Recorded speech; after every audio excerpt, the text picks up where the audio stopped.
অভিজিত মোবাইললৈ স্বাগতম জনাইছোঁ। আৰু যিহেতু ভিভোৰ ফোনত এতিয়া এটা ভাল লটাৰী খেল চলি আছে, যিহেতু এজনী ছোৱালীয়ে লখিমপুৰত এখন স্কুটি পাইছে, তেখেতে 13,500 টকা দি তেখেতে এখন স্কুটি পাইছে।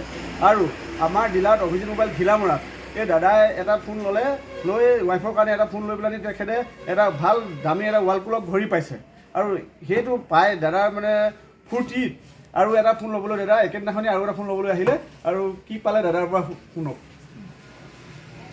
অভিজিত মোবাইলৰ স্বত্বাধিকাৰী প্ৰথমতে ধন্যবাদ জনাইছোঁ এনেকুৱা এটা ছাৰ্ভিচ ঘিলামৰাত দিয়াৰ কাৰণে। প্ৰথম কথাটো হ'ল ঘিলামৰা অঞ্চলত বৰ্তমান ধৰক যিটো এটা মোবাইলৰ প্ৰাইচ, সেই প্ৰাইজত থাকি যথেষ্ট কম মূল্যত মোবাইল দি আছে গ্ৰাহকক।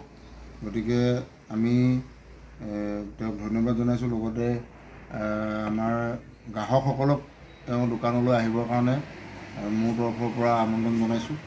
আৰু আজি মোবাইলটো মোৰ ৱাইফৰ কাৰণে লৈছিলোঁ, আৰু ৱাইফৰ কাৰণে লওঁতে তেওঁলোকে ইয়াত লটাৰী খেলালে। লটাৰী খেলত এটা সুন্দৰ ঘড়ী উপহাৰ হিচাপে পালোঁ। লগতে মনটো ভাল লাগিলে, আকৌ বোলো গধূলি আৰু এটা লৈ যাওঁ নিজৰ কাৰণে, সেইবুলি আহিলোঁ। আৰু তেওঁলোকৰ ব্যৱহাৰ পাতি যথেষ্ট ভাল পাইছোঁ। আৰু আপোনালোকো আহিব ইয়ালৈ, তেওঁলোকক এবাৰ লগ কৰি চাব, হয়তো ভাল পাব।